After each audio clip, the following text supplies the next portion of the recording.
বলো দিদি। খুব আনন্দ পেলাম দাদি। তাই নাকি দিদি? হ্যাঁ রে বোনে, আগে বল, আমি এখন চাঁদের হাতে পূজা পাবো তো নেতো? না দিদি, তোমার এখন অনেক কাজ বাকি আছে দিদি। অনেক কাজ বাকি আছে মানে? হ্যাঁ দিদি, কি বলতে? তুমি বলেছিলে আমি চাঁদের ফুলদার মাঝি। কেন? চাঁদের ছয় ছেলে ফুল তুলতে আসছে দিদি। ভালো কথা। দর্শন করে ফিরে আসবে আমার নিকটে দিদি। বোন নেতো, বলো দিদি। বলতে পারি আমি সেখানে আজ কেমন বেশি যাবো নেতো। কেমন যাবে জানো দিদি? বল। তুমি যাবে নাগিনীর বেশ ধারণ করে দিদি। বেশ তো বেশ, তোর কথা মতন আমি এখন এই রূপ পরীক্ষা করব, ধরবো সেই নাগিনী রূপ নেতো।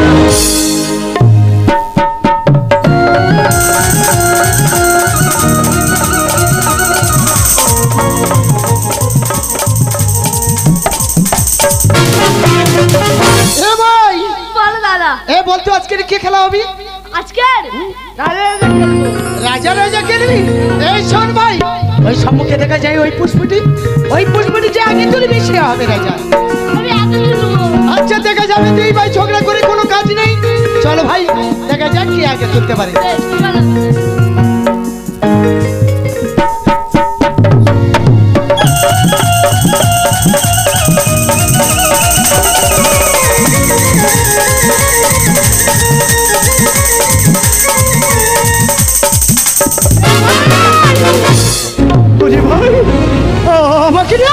আমাকে কিসে দংশন করে পালিয়ে চলে গেছে ভাই।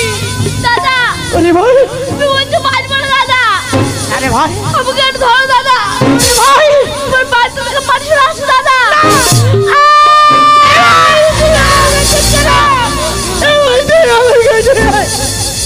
এ ভাই তুই কেন চুপ করে আছিস? তুই একটিবার দাদা দাদা বলে ডাক, তোর ডাক শুনে না আমার জীবনটা চুরিয়ে যাবে রে ভাই, যাবে রে। এ ভাই, এ ভাই, তুই একটিবার দাদা দাদা বলে ডাক।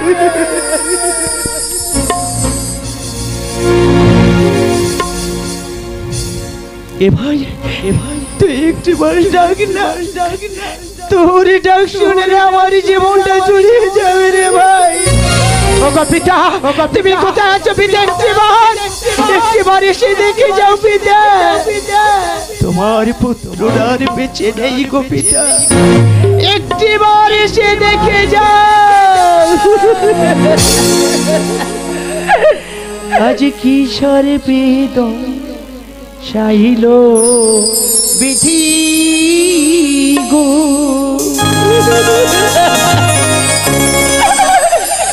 আরে ও বিধি আরে সই না পরাণে, আরে সারে বাঘাতে মরণামাদি আরে কপালে লিখিল বিধি গো। আজ কিশোর বেদন চাইল বিধি গো, আরে ও বিধি সই না পরাণে, ছড়ে বাঘাতে মরণামাদি কপালে লিখিল বিধি গো। এ ভাই তুই একবার দাদা বলে যা।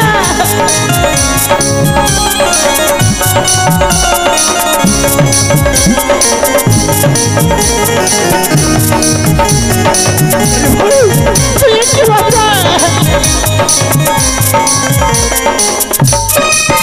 বিধি গো,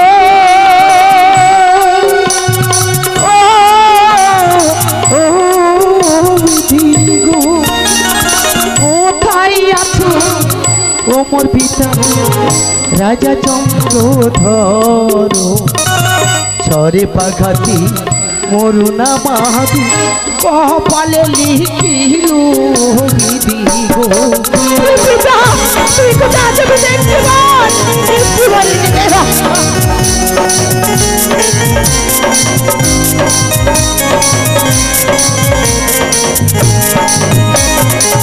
গো।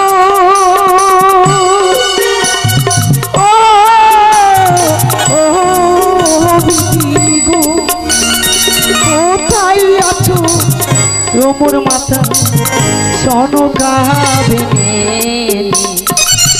ছরে পাঘাতে মরণা মাদি কপালে লিখিল বিধি গো আজ কি সারে পেদম চাইল ও বিধি গো আরে ও বিধি সই না পরাণ সরে পাগতি মরনা মাতি আরে কপালে লিখিলো বিধি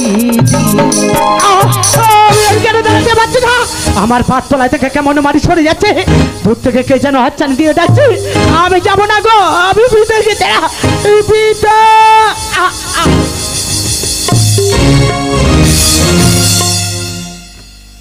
তাই তো এই পর্যন্ত আমি শুনতে পেয়েছিলাম 6টি নন্দনের ক্রন্দনের ধ্বনি, কিন্তু বজ্জার পর্যন্ত দেখতে পাচ্ছি না। ও মনে হয় অন্য কোনো প্রান্তে তারা খেলা করছে। যাই হোক, আমি একটু অগ্রসর হয়ে দেখি আমার এই 6টি নন্দন কোথায় তারা খেলা করছে।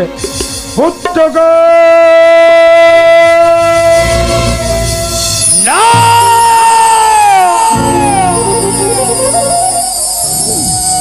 পুত্রগণ, একটিবার তোমরা কথা বলো আমার চোখে। কেন তোমরা আমার সাথে কথা বলছো না? না, মুখ থেকে রক্তের বন্যা বয়ে যাচ্ছে। সোনার রঙ খালি লীর বন্যা পরিণত হয়ে গেছে। তাহলে সেই বিষধর কেন মনে পড়ে গেছে?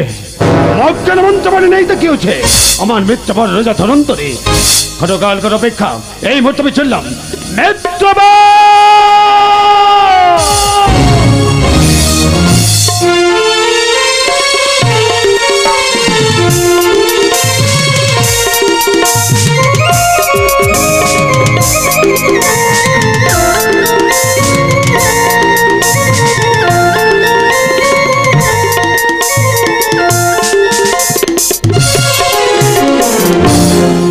আমি রুগী দেখতে দেখতে বড় ক্লান্ত হয়ে পড়েছি। আর জিজ্ঞাসা ডাকো না কেন, আমি কোনো রুগী টুকি দেখবো না। আমি কিছুদিনের জন্য বিশ্রামে থাকতে চাই, বিশ্রামেই থাকতে চাই।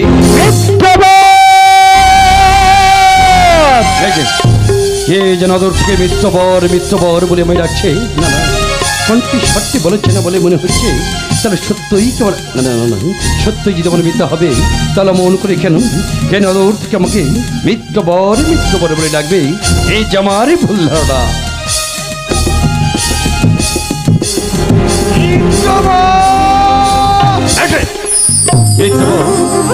কি হচ্ছে গো?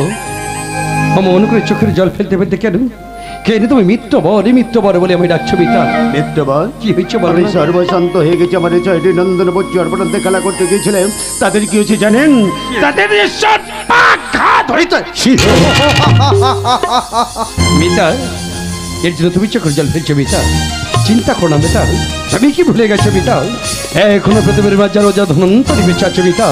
যতদিন পৃথিবীর মাঝে রোজা ধনন্তরী বেঁচে থাকবেই, কোনো দিন কোনো বিষধর সর্প কাউকে মেরে ফেলতে পারবে মিতা। একটু আগে কি সিদ্ধান্ত নিয়েছিলাম জানো মিতা? আমি রুগী দেখতে দেখতে না আমি যে বড় ক্লান্ত হয়ে পড়েছিলাম গো। আর যে কেউ ডাকো না কেন, আমি কোনো রুগী টুকি দেখবো না বলেই সিদ্ধান্ত করেছিলাম। আমি কিছুদিনের জন্য বিশ্রামে থাকতে চেয়েছিলাম। তুমি আমার বাল্যবেলার মিতা, আজ যে বিপদে পড়ি আমার সম্মুখে এসছো, আর আমি না গিয়ে থাকতে পারি মিতা? যাবো মিতা, যাবো। এই মুহূর্তে তোমার সঙ্গে যাবো তোমার উদ্যানে মাঠে মিতা।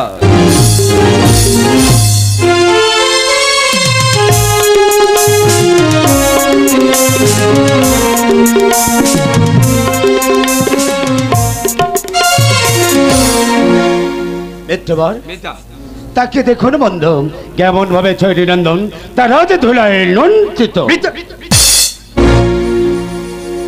মিতা গো, তুমি একটু শান্ত হও মিতা। এই মুহূর্তে তোমার 6 পুত্র আমি এক করে বাঁচিয়ে দেব। তুমি তোমার নয়ন দিয়ে দেখো মিতা।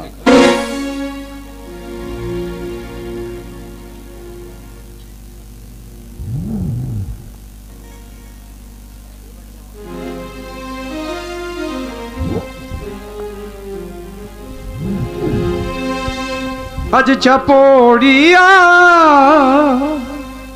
মন্ত্র বলি,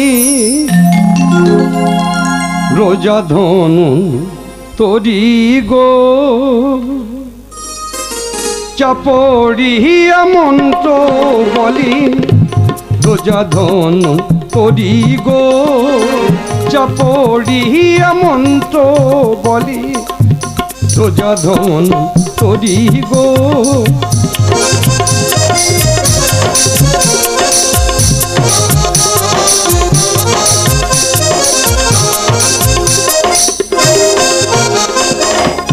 আমি চাপড়া মন্ত্র বলি রোজা ধনন তোরি গো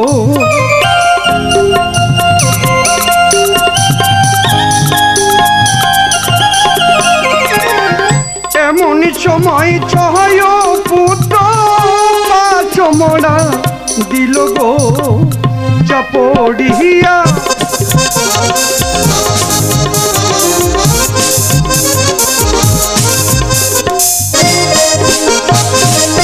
এমন সময় ছয় পুত্র বাঁচিয়াও দিল গো চাপড়িয়া মন্ত্র বলি রোজা ধন তোরি গো চাপড়িয়া মন্ত্র বলি রোজা ধন তোরি গো সত্যগণ পিতা যাও গুরু পিতার কাছে গিয়ে প্রণাম করে আশীর্বাদ চেয়ে নাও যাও। বেশ পিতা আমাদের প্রণাম গ্রহণ করো পিতা আমরা এখন আসছি পিতা নমস্কার নমস্কার বন্ধু এখন আমি আসি বন্ধু বন্ধু কি হচ্ছে বন্ধু সাথের চম্পকের উজ্জ্বলতে নিবৃত হয়ে গিয়েছিল, আপনি তো সে জেলে দিলেন। চাঁদ বদনে আপনাকে আমাকে পিতা সম্ভাষণ জানিয়ে আনন্দের সহিত মরণের সরকারে সকসে ফিরে গেল। তাই বলি বন্ধু, আজ বড় আমার আনন্দের দিন। এই বর্জ্য হতে আপনার গৃহ প্রাঙ্গণে না গিয়ে আপনি আমাদের সঙ্গে চলুন রাজপ্রাসাদে। স্বর্ণ থালিতে দুই মিত্র মিলে রাজন্য করিব আমরা ভক্ষ। মিতা তুমি হয়তো জানো বলে কথা বলছো মিতা, আমি যে বাড়িতে রুগী দেখি না মিতা, খাওয়া তো দূরের কথা, আমি চলো গ্রহণ করি না মিতা। অন্য এক সময় পেট ভরে খেয়ে যাবো মিতা। এখন আমি আছি। নমস্কার নমস্কার। নমস্কার নমস্কার বন্ধু। বলো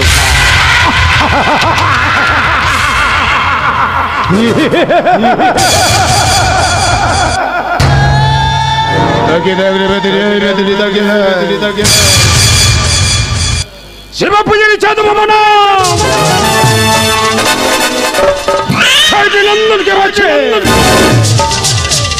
মরণে সনকার বলে বেরিয়ে দিলাম, কিন্তু যাওয়ার সময় একটা কথা বলবো, কানে শুনে শুনবি কানে মনসা। কবির বন যদি ওই পশ্চিমী উদয়, ময়ূরের নৃত্যে যদি গাবে হিমালয়, পাণ্ডবের মুখে যদি হয় ভেদ উচ্চারণ, মহারিচির নারদ যদি বলে যায় নামে সংকীর্তন, সদা শিব ভজনের চালে মুখের রাজবল্লম কোনদিন হইবে না লঙ্ঘন। একদিকে চন্দ্র অপর দিকে সূর্য, দাঁড়িয়ে থাকবে কে? সদা